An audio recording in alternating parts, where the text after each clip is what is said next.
Hey everybody, and welcome to this week's podcast where I'm delighted to say I'm joined by Robbie McMillen. Now Robbie grew up in Cardiff just like myself, but at an early age he decided he wanted to move to the Canary Islands and live in Puerto Rico. Unfortunately, things didn't go as planned. Robbie became addicted to drugs, alcohol, and he almost committed suicide. But Robbie is now 2 years sober, and I'm delighted to say he's here to share his story with us. I hope you enjoy. This is the Conroy Fitness Podcast. For more, see jerconroy.ie. Robbie McMillen, welcome to the podcast. Hello, my brother. How are you? I'm good. Are you keeping well? Very well, buddy. Well, I say life is good. Life is as everybody, just up and down, emotions up and down, head up and down. But we'll get on to that. Yeah, look, we will. Well, I tell you, let's get straight into it then, okay? So I said in the intro that you're from Cardiff, same as myself. So basically, tell everybody your journey. I know that we were friends when we were younger, and then all of a sudden you're living in Spain. But kind of start us off in that. You grew up in Cardiff and kind of just tell us your story. Grew up in Cardiff, went to school out in Kilbarrack, went to a place called North Bay, which is like a multi-denominational school. Then secondary school, we were in Mount Temple, and I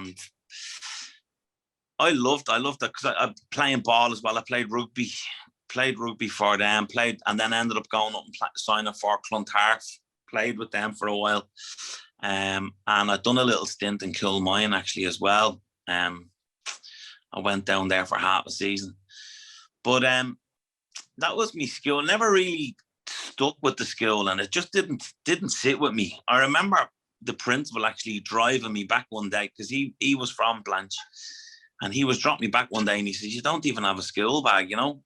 And he said, "Would you take up plumbing, you know? And you can do it in the school." So the next day I was an apprentice plumber, like. No way. Yeah. So I'd done that I was plumbing for about 3 years. 3 years. I was going into my fourth year. I only had a year left, and we went away to Gran Canaria, me and four of the lads. And I remember just thinking, this is just I'd never really been away. Yeah. Do you know what I mean? Yeah. You get to go to Spain when you were younger. Do you know what I mean? You got to go to the park, and that was it. So I just loved it, and I remember just thinking, I have to get over here. Yeah. Do you know what I mean? It just unlocked a bit of my brain. It was the madness, do you know what I mean? And I'll lead on to that. But I ended up ringing my boss and saying, "Here, listen, I'm done." And he was going, "You're fucking crazy, man. What are you doing? You've 12 months left and you're qualified." And I was like, heart was never in it. I remember just thinking, you're just going with the flow. It was never my path in life, you know, to be on a building site. You have to enjoy what you do. 100%. And I know that now. When you're younger, you don't know what you want. Do you know what I mean? And I ended up coming out here with the boys. They all kind of ended up disappearing. And I was here, bro. I was in I'm in Puerto Rico. And I was there for about 3 years when I met Sarah. And I ended up moving to London. And I went back into plumbing. We've done everything. We were doing plumbing and we were installing, all plumbing throughout the lot, really. And I was just sick of it. I hated getting up at bleeding 5 o'clock in the morning, coming home at 8 o'clock at night. Anybody that lives in London, it's a nightmare to get anywhere. Yeah. And I remember we come back on holiday, and one of the DJs called in sick, and I was outside, me and her, we were on the drink, you know, and he says, "You wouldn't do a night." So I went in and done a night, and the place was hopping, like. Yeah. He says, "Here, listen, if you ever want to move over, you know, I'll give you a residency." And I was thinking, no way. So I bought the gaff in London, and also we just said, "Here, listen, we'll get some tenants in and we'll buzz over and just see what the crowd." We were still young, like I would have been about 26, and the kids went straight into Spanish school. They love it now. They're Canarian, really, you know. Yeah. How old were the kids when you moved over? May was about 8. So it was tough for her. Leo didn't different. So he was only 2. So he went straight into like nursery, and he just picked it up straight away. Very you know good, what I mean? Yeah. Very good. They're bilingual. And then May was a little bit different, but she got there eventually. She's 16 now, do you know what I mean? So she's leaving this year. Yeah. So yeah, they flew. It's just a really different way of life here for the kids, where it's, you know what it's like when you're on your holidays in Dublin. You know, they're out until late. You know what I mean? The sun doesn't go down until 10. They're roaming around. It's really safe where we are. Do you know what I mean? And they just love it. Yeah. And I wouldn't that way. So, like, you wanted to obviously get out of London, you were plumbing, and you just wanted something different. And obviously you had that opportunity to go to Puerto Rico then and just kind of start fresh, I suppose. Yeah, and we didn't know what I wanted to do. Like, we come over here, and I remember I picked up a job as, you know, bringing people into a restaurant, and I was brilliant at it because I can talk to anybody. I can imagine you doing that, actually, yeah. You know, we kind of flew with that, but the money was terrible, but we were getting by, you know what I mean? And then the same again, and that job ended up falling through with your man. The bar ended up letting go, and then we went through a little bit of it's just getting by. We were having a great time. Like, I was guarding out tomorrow. I was like a lunatic. On the drink? Stop. That was kind of the start, because I've always had these tendencies to do everything. Like I say to people, I'm not wired up right. Do you know what I mean? I have this tendency where I'm either all for one for all. Do you know what I mean? I don't go and have 2 pints. By the time she's drank half of her drink, I've had 2 pints. I've had 2 shots. Do you know what I mean? And now I've unlocked Narnia, where I'm just like this absolute head the ball running around like a lunatic. Yeah. But that was the start of my demise, really, my downward spiral. I ended up picking up a job as a DJ in a little pokey bar, and it ended up being it ended up being really big. And then I got headhunted for another bar down the bottom, and that was called Piccadilly's. And we ended up being number 1. We were number 1 on TripAdvisor in Spain. The place was hopping. You were there. Yeah, I went and I went, what was that, probably 6 years ago when I first went over there, and Sheila was pregnant at the time, and we went in to see it in Piccadilly's, and I have to hand it to you, the place was hopping. It was unbelievable. Like, it was really good. There was something special about it. It was like we tapped into something that nobody else really had. It was, the whole start was brilliant, and I was just this. When you look back, you were kind of the jester. Do you know what I mean? But you're introducing everybody to Piccadilly's. What you were doing was you were just getting everybody up, having games, everybody, making them feel comfortable, basically, just having a crack. And everybody. And I was encouraged as well to have a couple of scoops. So, you know, you get in 9:30, bosh, have a couple of pints. You know, this is the best job ever. Like, I'm saying, I wouldn't want to be anywhere else in the world. You know what I mean? I'm getting paid bags. Yeah.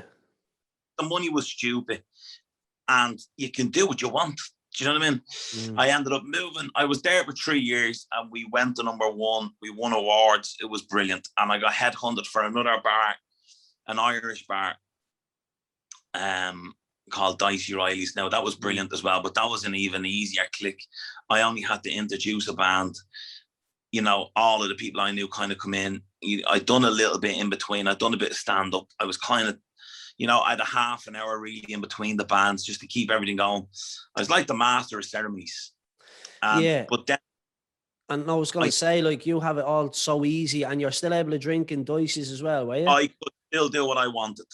So this is where the drinking really started. I was coming in at that pint of beer, or the bottle had now turned into, right, I'll get in and have a pint of vodka, or a pint of vodka and Coke. Now, in my mind, as an alcoholic, you'd look in the mirror and go, you're looking good today, boy. But a lot of other people around you are going, have you seen Robbie? Do you know what I mean? Yeah. And I never really, but then I ended up sniffing gear, right? And it wasn't that it was more to keep you in your head. You're thinking, I'm getting locked here, early doors. I'm not even on here, and I'm feeling buckled already. You know what I mean? So, boom, I ended up starting doing that. And then before you know it, that's just a slippery slope. You're latching on the conversations. You're just all over the gaff. I'd love to watch a video back, because in your head, you think you're doing the right thing. You know, this is just normal. Do you know what I mean? It ended up being fun to start with, where you were brilliant. You were like this, you know, stand-up comedian. I was on the stage, and I ended up taking a load of these sleepers as well. So I was taking a couple of sleepers before I went to bed, because you kind of have to go to sleep straight away to try and function the next day. Just a slippery slope. So I was taking 2 of them when I was waking up in the morning.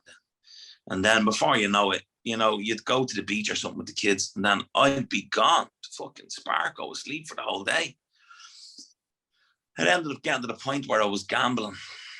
I was doing a lot of coke, a lot of drink. And then, this went on for about 2 years, and slowly starting to argue with her. And it was horrible. You look back now and I think, how did I last? Because you know, these sleeping tablets, they're the worst things ever. It's like coming off. Like, they are the most addictive things if you look into it. And what they do as well, when you take one of these, half of it's stored in your stomach, right? And it builds up fat, right? So before you know it, even if you're exercising, because I'd be going to the gym and all, I'd be talking to you, this is it, yeah, I'm back on the pal. And you're like, yeah, of course, yeah, Rob. But then I'd go to the gym hungover as I am. But these tablets, they release half sleepers and half of it stored in as fat. So, you know, even 3 years later, this is still getting released out of you. But I ballooned up to about 24 stone. And I remember just thinking, everywhere I was going, I was sweating. I felt rough all the time. And I'd go on a bender. So I'd do 3 days, 4 days, and I'd have to have 2 days off. But within them 2 days, you end up being really ill, because, you know, you've relaxed, you've chilled out, you're trying to get yourself together, you know what I mean? And I ended up being really ill. I remember at the end of it being ridiculously just tired, just run down. And I knew it was coming to an end. I knew there was an end to this. I just didn't know when, if I was going to kill myself or not. And that's like, because I remember you're talking about, and you're exercising throughout, and you'd be messaging me and stuff. Like, I didn't know any of this, obviously. Like, you're in Puerto Rico, I'm back here in Dublin, and you just sent me a message on Facebook, whatever. Oh, I want to lose weight. And we did the whole weight loss journey with you. You got a really good before and after picture as well. But like, when you're doing all of this, okay, obviously it's just going to go yo-yo, you know what I mean? Just going to go back to the start. But then you reached out one day and you actually told me everything that was going on. And I think you might have been in hospital when you reached out. Maybe I'd collapsed. I come home one night, and I remember kind of just blacking out. And I wasn't a blackout drinker. I never classed myself as an alcoholic. You think of an alcoholic and think, Jesus, you know, Jimmy's waking up in the morning. But for me, it's been uncontrollable over one drink. Right. So that night I remember passing out, and I remember thinking to myself, geez, I might have to get help here. And I woke up and I had a big scar on my head. And I remember someone sitting me down and saying, listen, are you all right? And I remember going, of course I'm all right. What's wrong with me? And I remember she was going like, do you not think you might need a bit of help? Like, it ended up getting to a point where I ended up walking out of the gaff with a bag on my back. And I went, you know, good luck to you. See you later. I didn't care about the family around anymore. And I woke up in a gaff in Melineros, loads of gear. I'd spent all my money. And I remember her on the phone to me. I was thinking, oh, good luck. And I just come home. That morning, actually, I had a phone call off of Martin. Funny enough, he's just tried to ring me now, Martin Clegg. He's my guardian angel, right? Is what I call him, because that morning I woke up in this gaff, sweating me nuts off, had no sleepers, been on the biggest bender you could ever be on. And he was ringing me, and I remember I answered and I goes, what's the crack? And he says, What's the weather like? And I hadn't spoken to Martin in about 3 years. And I said, Martin, I'm wrecked here, Palaces. I'm in a gaff. She's leaving me. I don't know what to do. And he says, go. I'm gonna get you. He was in AA. He said, I'm gonna get you today at 3:00. Now don't be late. Get in there. And I remember going in on my hands and knees to my first meeting. And yeah, since then, that was the 20th of February, 2019. And since then, I haven't touched a bit of gargle. Between that and that as well, when I told her, I remember just being in the toilet and I took a knife and I says, fuck, I'm going to kill myself. I said, what? She didn't know. She didn't know the extent of my addiction. She just thought I was this lunatic at the end. You know what I mean? She was falling out of me. I'm honestly surprised that she stayed with me.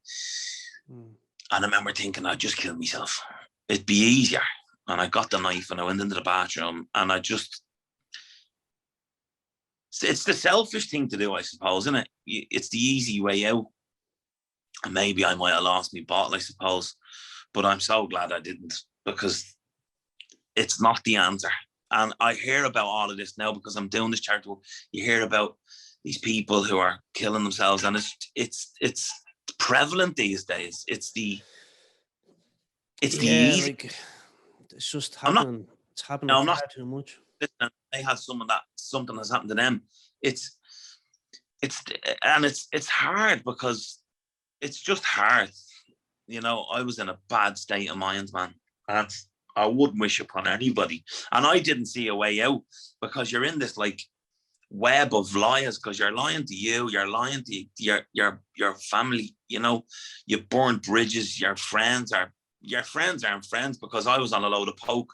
They're just people that were hanging around with me because they knew I just go, yeah, sound, there's €50, do whatever you want. You know what I mean? Just as long as I had people around me. I might have been the most social person in the room, but inside I was probably the loneliest. I had this front that I was this fucking big celebrity on the island, where, inside I was this shivering wreck. Do you know what I mean? Yeah. So like, when obviously you're in the bathroom and you didn't, thank God you didn't go through with it. Like, what happened then? You just start going to AA and I off went the drink, getting off the drugs.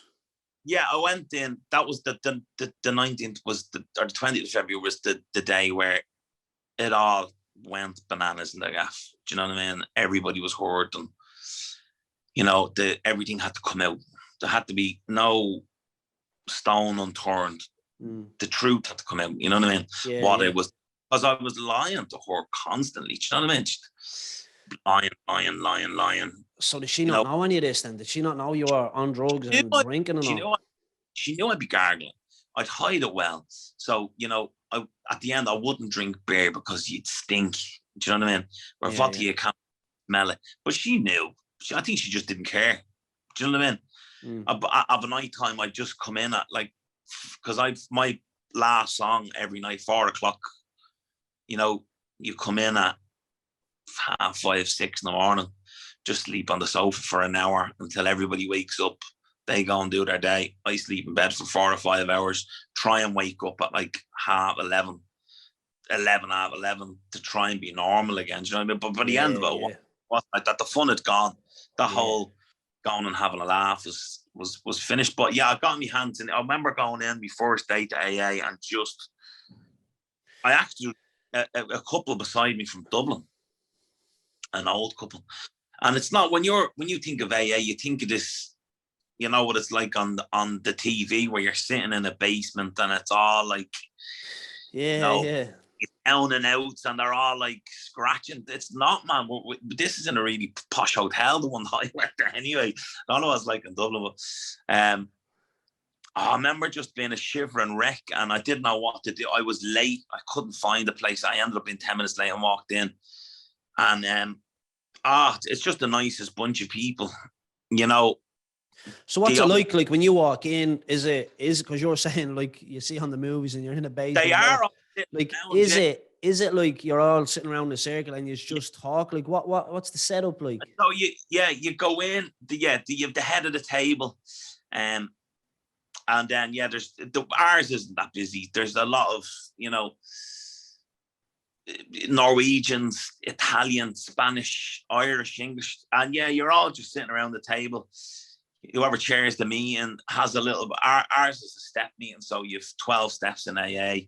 Each week you take another step, you read it out of the book, takes about 20 minutes, and then we all have a turn of sharing how your week went, or if you want to if you want to talk about the step work that you've just gone through, or just where you're at. But you end up, what's it like? Sorry, Robbie, what's it like going in on your first day? Like did you want to be there, or were you only going because people were telling you I didn't know needed to go?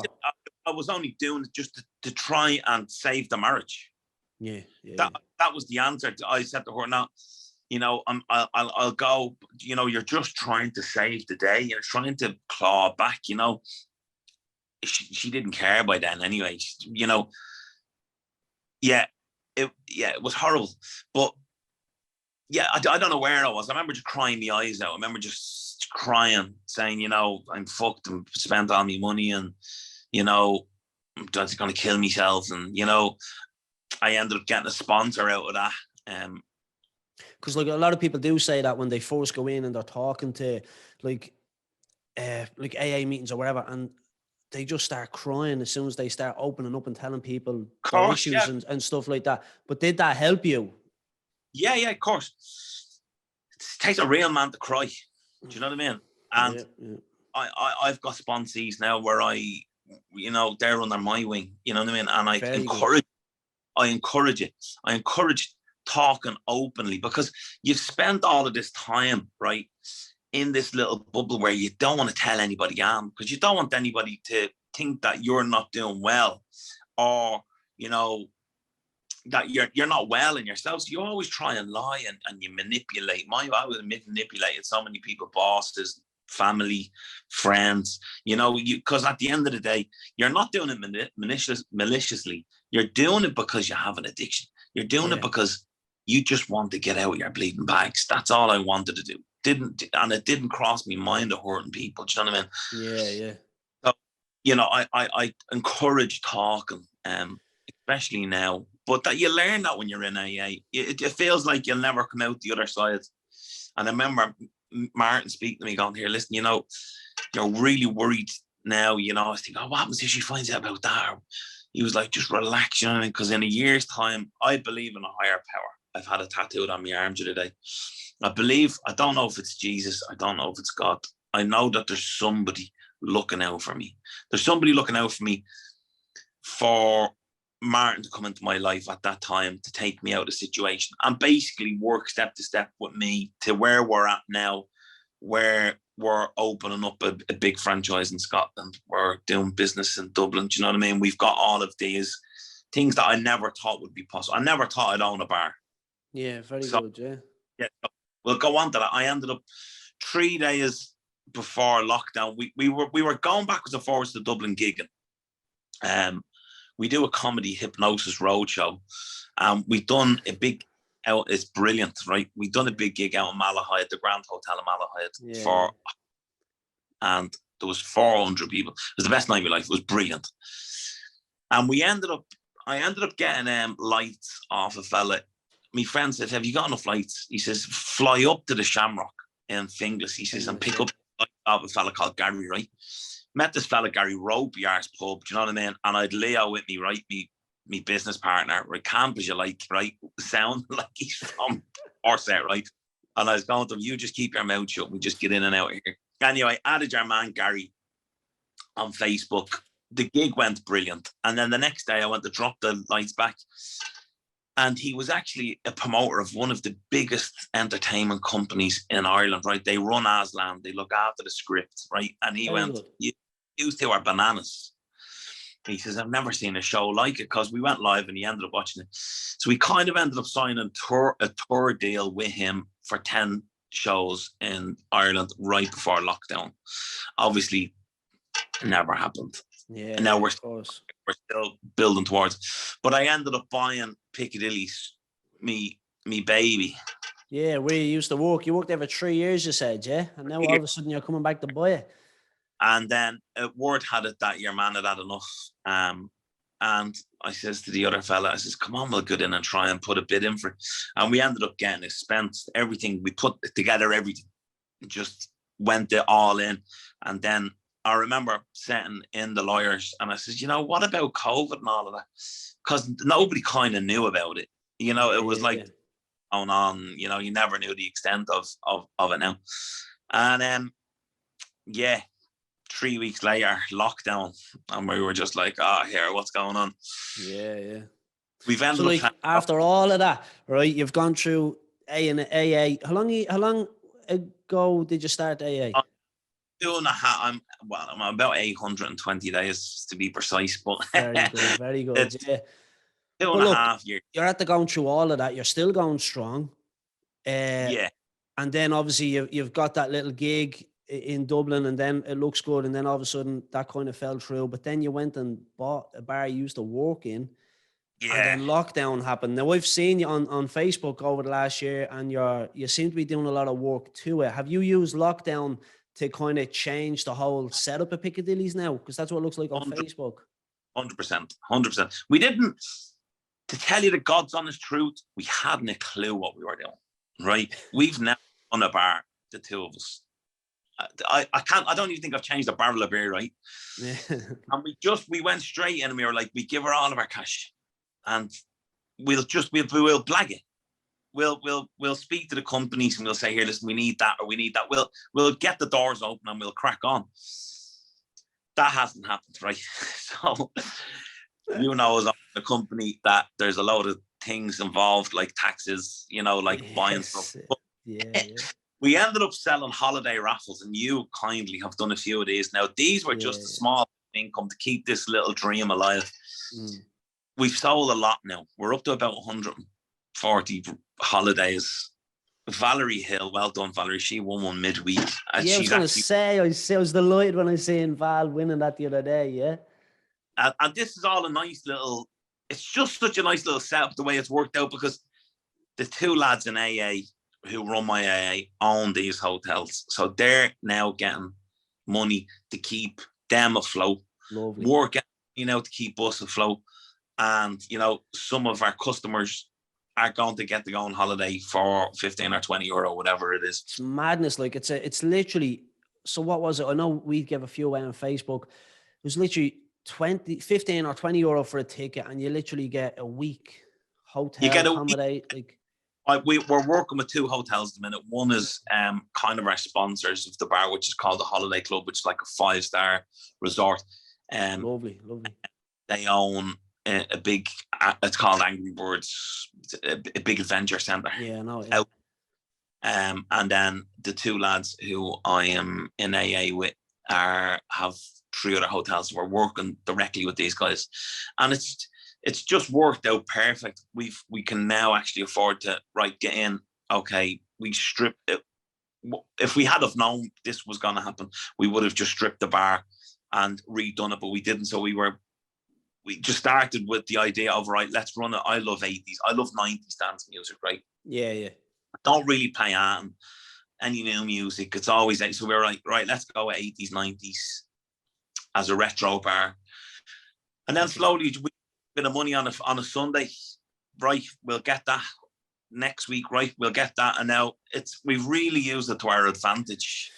Yeah, see, that's good. Look, and that's the only thing you can do. You're locked in, you're in lockdown. You're only at the buying in a pub. You know what I mean? What else are you gonna do? Like you can just kind of forget about it all, or you can just survive. 100%. And it's turned to my addiction now, where I want to. Someone said to me a little while ago, he says, why are you down there at 6 a.m, right? Because I go in at 5:30. If I wake up, I'll go in, because it's only down. The two of us will be in there. And he says, why did you? I says, because while the rest of the owners are in bed, I want to be grafting. I want to have everything done to the finest point. So when we open that bar, they're looking and go, how are they so busy? Because I've structured meetings, or I've done something, or but that's now my new, I just don't stop. That's now your addiction as such, instead of the drink and the drugs, like. 100%. Well, and good. I got up to 24 stone, and I remember just thinking, what the hell? But then I've dropped down. I'm 19 now. Very good. So I've done a lot, but lockdown, I'm up, I'm down, and then I find myself. Robbie, everybody's the same. I was saying it to you already. Everybody's the same. People are like mailing me daily. Jer, I'm up a stone. I'm up 2 stone. Some people are saying like it's mad, like what has happened to people. But the key message is it's okay. Everybody is the same.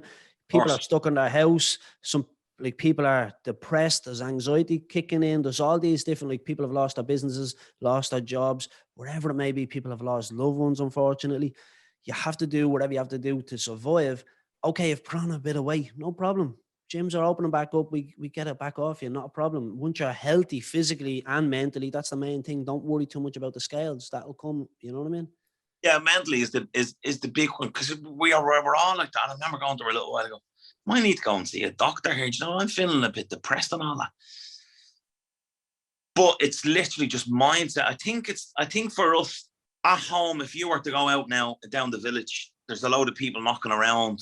You know, I know your shops are closed, but in hindsight, there's still people walking around.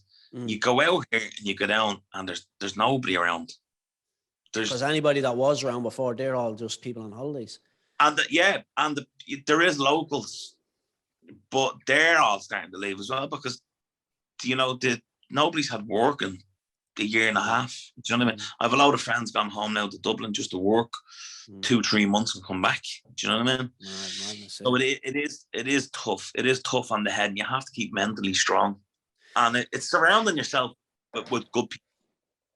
For me, most definitely. Look, I was only saying to someone the other day as well on the last podcast. Actually, we were talking about who you surround yourself with. It's so important.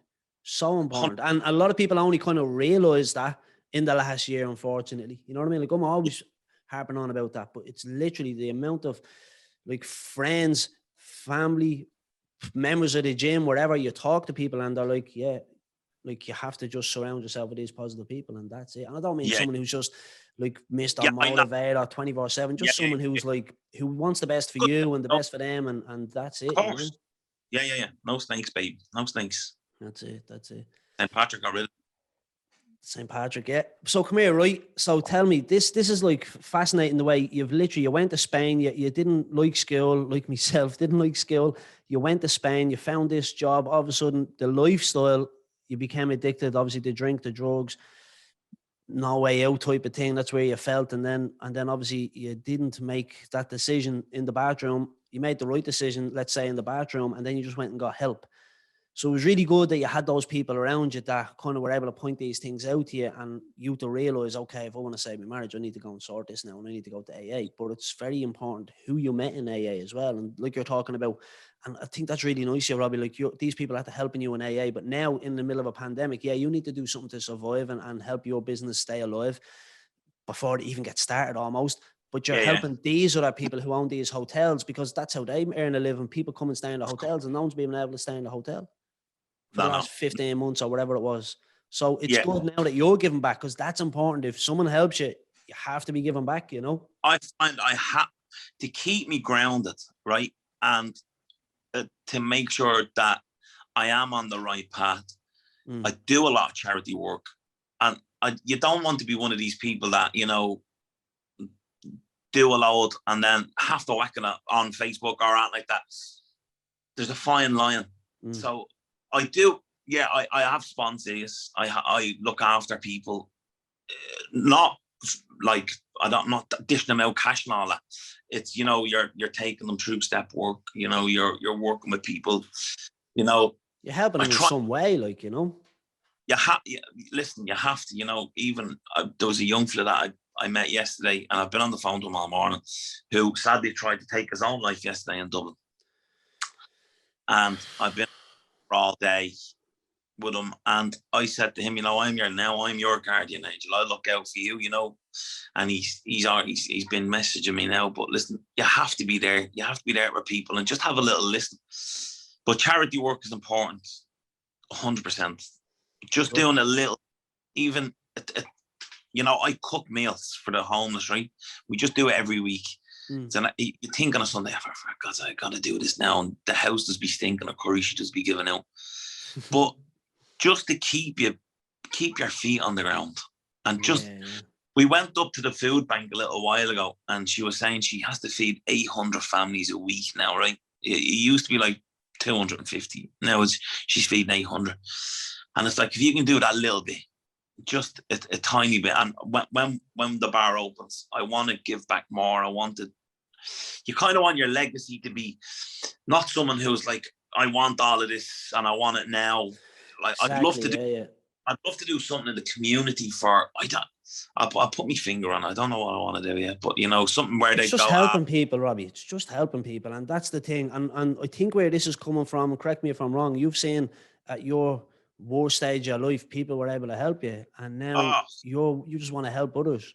And to be honest with you, if someone's at the helping you, and a variety of people are at the helping you so much in that time of need, surely there'd be something wrong with you if you didn't want to give back to not even just to them individuals, but just in life in general. Because like you're talking about that kid you're helping now at the minute, you were there, you know what I mean? So and I'll make sure it's my mission every morning when I open my eyes to give them a quick text, just say, listen, all right, just that little small message. I love it when I get them. I have a few friends, and we do it quite a lot. Just a little message, go, how are you keeping? Are you all right? Have you got on? You want to talk? That's very important, Robbie, right? You're like in your 30s, you're a male, you're a real, like from the outside, and like you said, when you were working in that bar, and you're like, everyone thinks you're just the life and soul of the party and there's nothing wrong with you, but inside you're struggling, you're a shell, the kind of way. When I went over to Puerto Rico that time, I was like, this fella has the life. I didn't know you were obviously I actually had a drink with you in the pub, but I didn't know you were like excessively drinking. I didn't know you were addicted to drink. I didn't know you were on drugs. But then when you're in that type of situation and all of that is happening to you, right?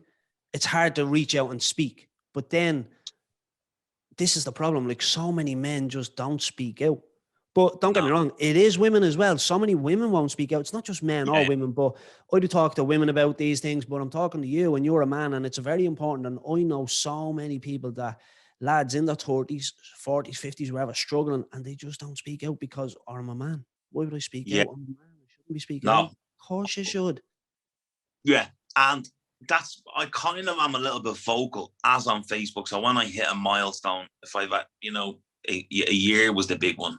You're like, God, I'm sober a year. And then, as the years go on, as milestones go on, I kind of like sharing them just because you wear that man, you wear the hierarchy. And if there's someone down there that might turn around now and go, here, listen, it's happened 4 or 5 times now. I have a problem. Okay, no problem. Let's meet out of wherever we are. Nobody knows where we're going, and we'll shoot off and we'll talk it through. Do you know what I mean? Okay, what can I do for you? How can I be of service? If there's people watching this now, Jerry, leave a link to my Facebook if anybody wants to have a chat. I sent your man yesterday who, I was dealing with. I'm not the answer to all of your problems. I answer because you know what the answer is. The answer is for you is to never sniff another line of coke again. It's as simple as that. Okay, but what I can do is I'll give you advice. I can work out problems. Okay, do your own money. Okay, we can talk that through. We'll be able to help you out. What else can we? Yeah, I think it's just like people do try and talk to me about these type of stuff, and it's great that they reach out. I'm always, the very first thing I'd nearly always say to them is, like, you have to understand it's fantastic that you're at the reaching out, because people just don't, right? And like I said, it's not just men or women. I always tell people as well that, look, I'm not a counsellor, but some people think I can't speak out because I don't want to go to a counsellor. It's not for me, although they've never done it before, right? So they just don't speak to anybody because they're like, I can only speak to a counsellor. You can speak to anybody. Don't get me wrong. If someone's speaking to me, it's not like, I'm not a qualified counsellor. I'm not qualified to talk about certain things. I'm not going to advise people on certain things because I'm just not qualified. But I would always just recommend they go to a counsellor. But you can still just talk and back and forth and give your perspective on things and help them. But when people actually just open their mouth and start talking, like what you said, and you start bawling in the AA meeting, happens to everybody. Yeah. I think sometimes it's about speaking to somebody who's been through stuff, and I'm not saying that like a counsellor is going to get madly deeply involved and all that, but sometimes it's just to have a little bit of a chat, give them a bit of an encouragement. Say, listen, you can stop. You know, now I could never in my wildest dreams, because I remember coming down, walking to work one night thinking, I'll never be able to never drink again. Yeah, in my head, I wouldn't be able to, because everything is always revolved around having a drink. You know, you go on your holidays, you know, you want to go to your favorite bar, you know, you're brought up that way. You're brought up to get locked on your 18th, to go bananas on your 21st, you know, and that's just, it's bred into you. Do you know what I mean? Yeah. For thinking, I don't know how I'm going to be able to do it. How am I going to be able to not drink? You know, I was only 2 months and Donna got married, and the family went over to Fuerteventura, and I'm thinking, I don't know what I'm going to do. I remember just going, we went to a couple of bars one night, but I lasted about a half an hour, and I went here, listen, I have to go home. Like, Sarah's like, oh, we're only just out, and I go, I have to go home, you know, but now I'm quite happy to, you know, do it. If we're going on a night out, I'll go on a night out. The question and isn't anymore. Do it sober, like. Yeah, because at the start, you know, you're like, oh my God, they're going to realize I'm not drinking, and I'm going to have a drink that looks like a drink. And, you know, people don't care. You know what I mean? People don't care about it. Of course. And that's the thing. And that's why it's good for people, let's say, to hear you talking about it and to talk to you about it, maybe because you've been there and done it. And for someone to say, oh, well, I just can't give up the drink and all the lads are going to the pub, I can't sit there.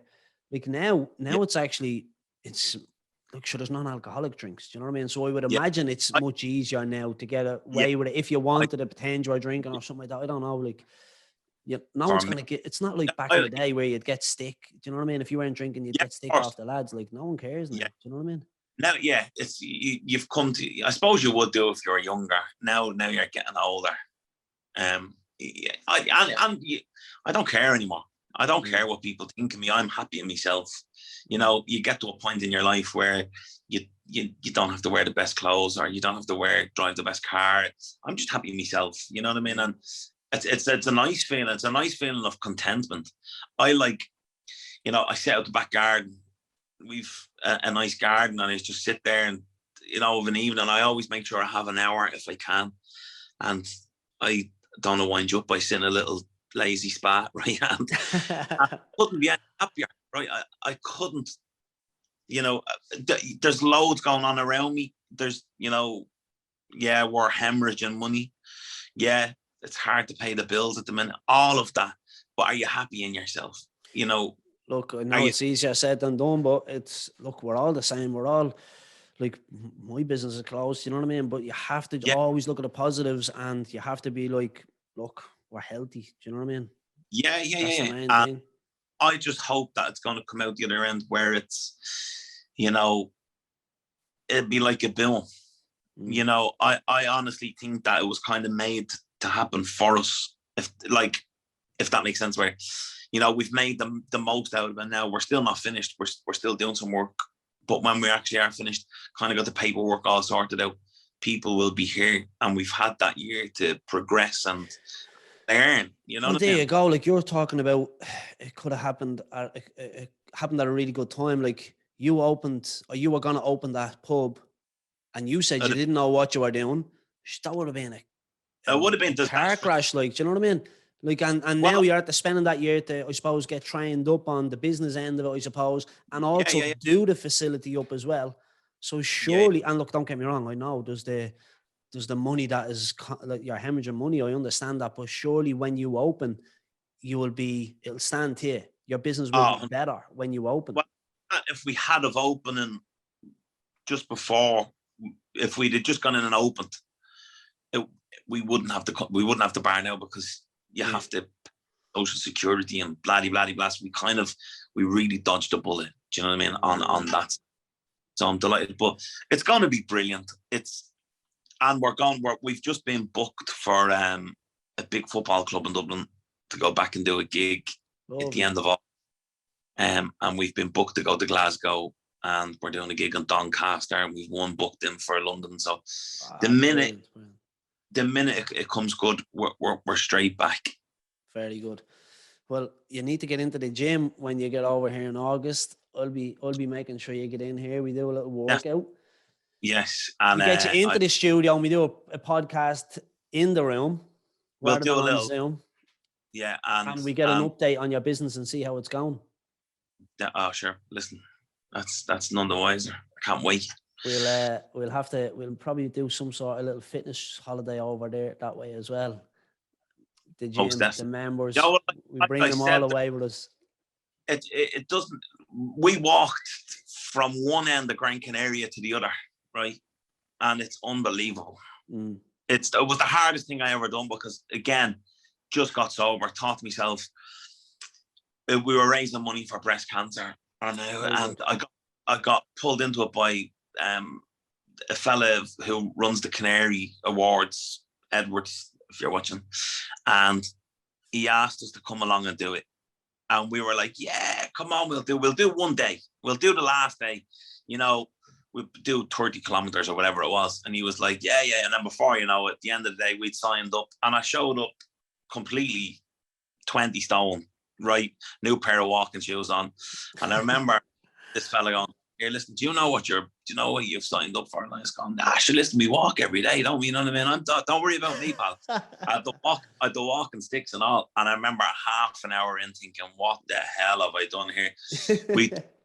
It was a day and a half uphill, right? And I mean, we were climbing mountains. And we were halfway through the first day and we stopped off, and I remember saying to Leo, goes, I'm not finishing this. I said, I just about got to this cafe, right?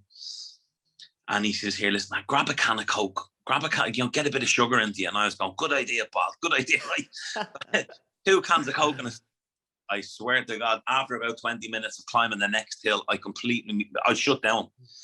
I was crying. I was asking for call the ambulance and all. And I ended up getting through it. It was the most rewarding thing I've ever done, really, because we'd done 100 kilometers, I think, in like 3 days or something, But I was so badly out of shape, the group that we were with on the first day, where they got the base camp at 6 o'clock in the afternoon.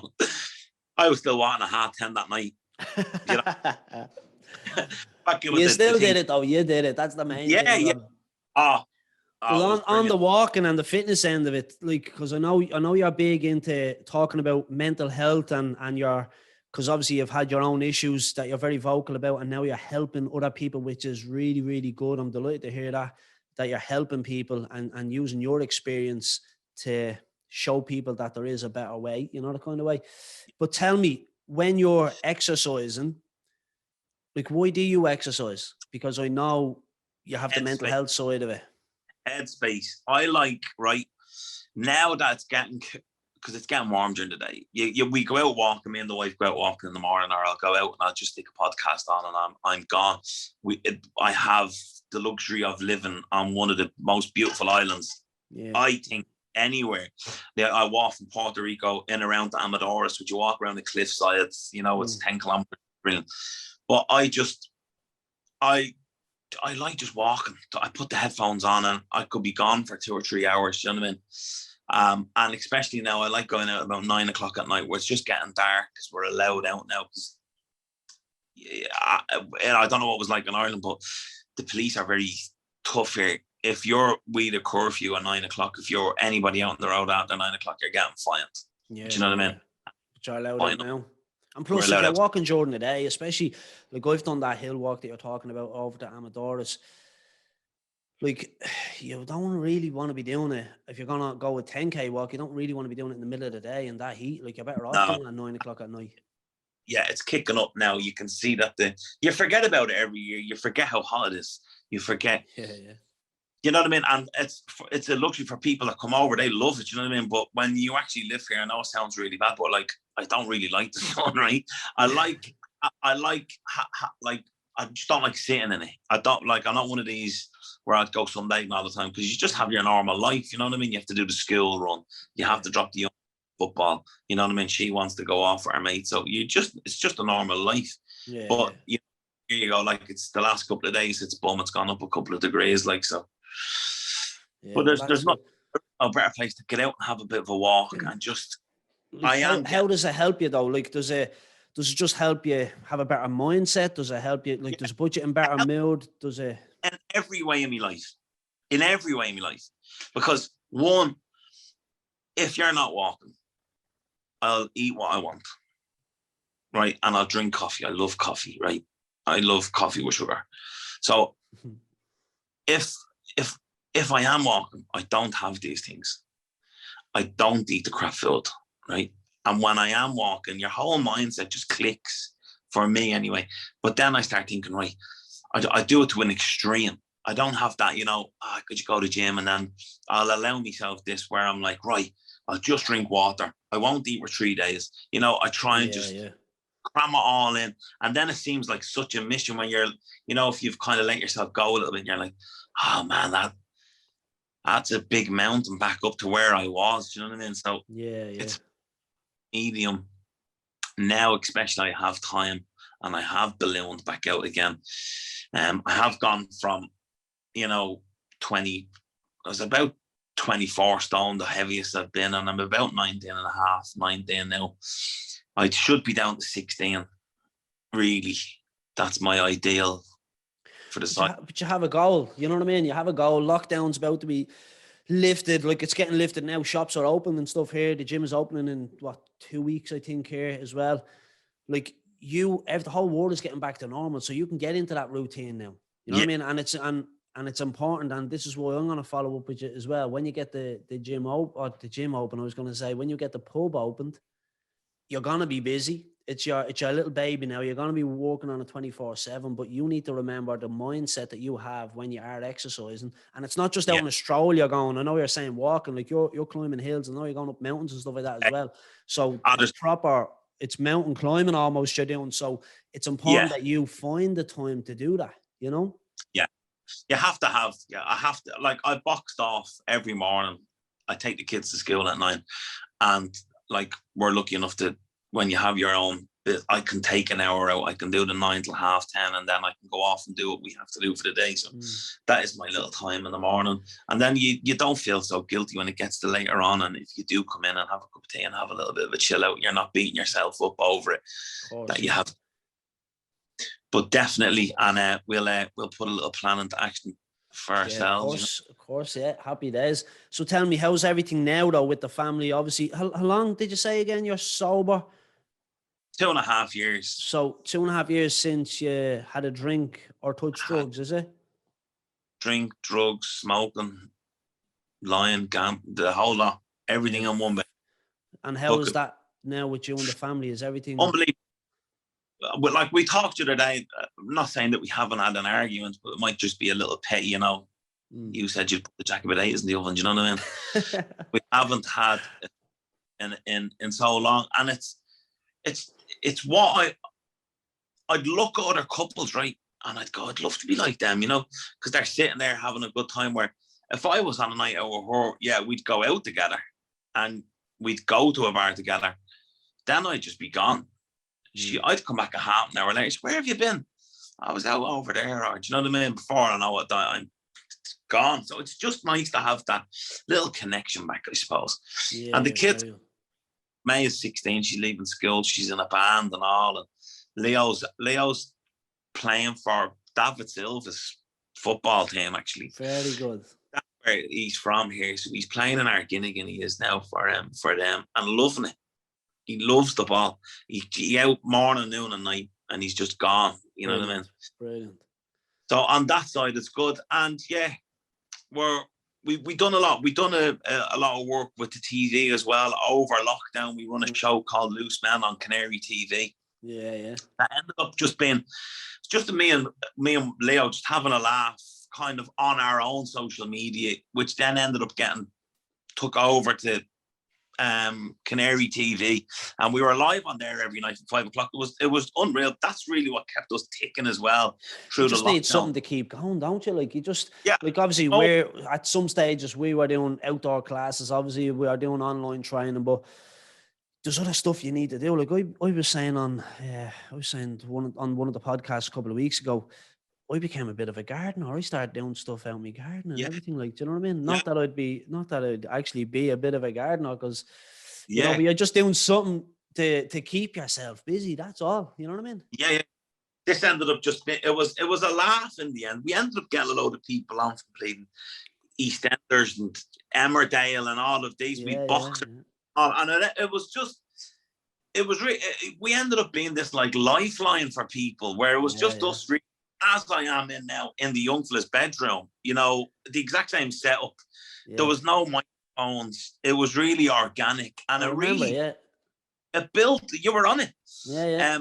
It built to just be this lovely little thing, and we ended up letting it go because it was just so much work, and we couldn't commit to it really anymore. But we ended up winning a load of awards and all. We went to an award show in the Canary Awards, right? And we won the first award, which was for best online video or something. We've done a video of the 10 reasons why you should come to Gran Canaria. This is like pre-lockdown. So I got up and I picked that one up, and then I won best TV presenter. I remember saying that. It was brilliant. And we won another one, but it was surreal. It was really surreal. The awards was surreal, and makes it worthwhile as well. Like, you know, you're just trying to be on there to keep yourself busy, but to entertain people, and then you're winning awards for it. Like, you know, it was brilliant. But yeah, I'm looking forward to doing more of it really in the future. And yeah, especially the gigs. I miss the gigs. I miss the laugh. I miss, you know, for anybody that's been to one of the shows will know, you know, I do like Antonex, so I'd get into someone's gaff and all beforehand. So, you know, like a man's house beforehand, and I'd be like in our bed or in our shower, we'd be having dinner and all of that. You know, I'd pick the kids up from school, and then, you know, on night we get her up and you win the adverts where we give away holidays, and you know, then it's like you said, Anton Deck, the Saturday night takeaway. We robbed everything. Do you know what I mean? But I don't like being serious all the time. That's the first time I've really told my story as well. I've never really told it. Yeah, I know. Went into a little, you know, I've done my own thing. I don't really associate myself with a lot of other people anymore. Only the people that I really think are going to benefit me in my life, you know. So to open up has been a big thing. I was worried about it as well a little bit, where I didn't want to come across like I know everything. You know? Yeah, look, like what we said earlier as well, like you're not a counsellor, I'm not a counsellor. It's just about letting people know that you're there for them, you're there to talk. You've been there and done it. So you're a good person to bounce off and talk about where you are, your feelings, like what you're thinking. And then you can come back and say, yeah, I was once there, but now I'm here. And I think that's very important. Yeah. Like you're not just at the being there, you're showing people, okay, here's the way you should go. Like, here's the way you've went. You have to be into AA.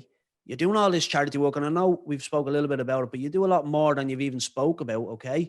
And look, I know you don't really want to be talking about all the stuff you do, but it's a credit to you that you've realised there's people that are at the helping you. Now you're trying to give back, but you're giving back 10 times what is being given to you as well, because I can see stuff that you're doing. I do talk to you outside of social media and stuff like that as well. So fair play to you for doing all that. I really think it's important to give back, but you're giving back 10 times more, do you know, that kind of way. So fair play to you. Yeah, I believe that the more good you put in, because I was a liar and I was a deceiver and I'd con people and I was in a minute, you know, I do everything that you shouldn't be doing. You know, I believe now that if my problem is I might do too much and I can't fix every problem. I'll try. I'll give it a bash. You know, Look, you're trying to help. That's all, Robbie. Yeah, I'm trying to help. Do you know what I mean? You're not going around saying you're Mother Teresa. Do you know what I mean? You're just trying to help, and that's all you can do. You know what I mean? You're helping somebody. You're reaching out, or people are reaching out to you. You're able to help. Happy days, and obviously you let them know about the AA place you went to, or wherever it may be, whoever they may need to speak to. You know what I mean? And I do both, because a good friend of mine, Paul, I ended up getting good friends from Wales, and we now do an NA meeting every Sunday night in Cardiff. Mad bananas they are. But it's like you have these little groups of people, you know what I mean? And I had to log on a Sunday because you want to know how this fella's getting on. Do you know what I mean? You want to that group interaction where you're all spurring each other on as well, because it's like you get charged. It's like if I go to a meeting, you have this, it's like, if you're running low on energy and, you think, for God's sake, I have to go to this meeting tonight. And I'd say to her, I'll leave it tonight. And she'll go, no, go on, go. But you are charging yourself up because, you're talking to like-minded people, and, the stories you do here make your hair stand on end. You know what I mean? You need that balance in your life, and I have to take that time for that. And, meditating is a big thing as well. You do a lot of meditating? I do. I try to, right? I'm not going to say at the very start of my drink or my sobriety, I did. I try and just get on my hands and knees in the morning and have a little pray. Never thought, I never thought I'd say that, right? But when I first started, it's on a step work where you have to, give yourself up and, get on your hands and knees and say a prayer. You have to try and start off your day with doing this now, and finish the day. Maybe, and I'm not talking about a half an hour mass here and doing a collection.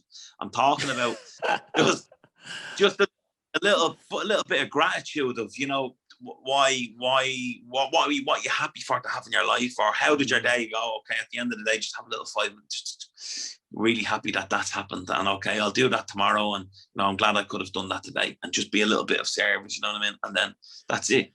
You can close your day. I actually know a lot of people. I don't do a lot of meditating, but when it comes to gratitude as well, like I often I wouldn't get up in the morning and get on the ground and do it, but I always take time to look around in my life and realize why I'm lucky to have certain friends, family, stuff like, and people just in my life in general, but I see loads of people now on social media. The first thing they do, get up in the morning and they almost like prayer, they give gratitude and they write down things they're happy for, and it just kind of, a lot of people don't realize how lucky they are, but when you start writing these things down, then you realize, I didn't realize I was that lucky. What am I giving out about? People get up and they're like, the world's against me. But then when they write down everything they have in their life, they're like, why would I be doing that?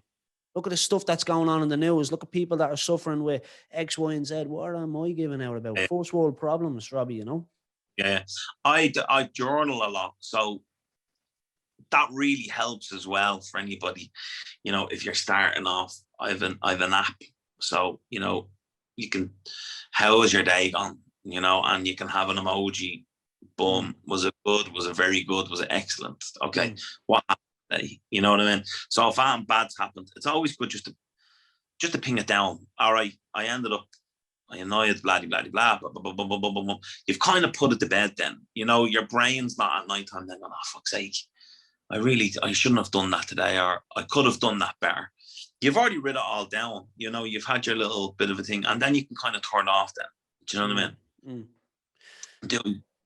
That's a problem with a lot of people. They don't turn off. They obviously overthink everything, but when you're writing all this stuff down, like you said, it kind of parks it off then. Do you know what I mean? Yeah. And I like going back because you can see all the happy days. But I like sometimes I'll go in and go, fucking hell, man, this time last year, oh my God, I was worried about believing that. Oh my, and how far you would have come. Do you know what I mean? Like, it's just small little steps every day. Just do a little bit every day to try and, better yourself. Just be a better version of yourself. You know what I mean? Good. There's a saying, you improve 1% a day. You know what I mean? You improve 365% in a year. Like that. Oh, look at that. You can't even get them muscles into the screen. Look at the size of them muscles. No, well, I tell you, I'm going to be testing them muscles when you get over here in August. I'm going to get you into this gym. We're going to do a workout. We'll do the podcast again. We'll do a follow-up. But between now and then, what's the plan? Obviously, you're going to open up the doors of Piccadilly. There's a lot of people going over from Ireland for free. Well, €20 ticket. You know what I mean? It might as well be bloody free, right? Oh, but they're going to go to Piccadilly's. What can they expect when they walk into the doors of Piccadilly? It's straight off the bat, right? It's just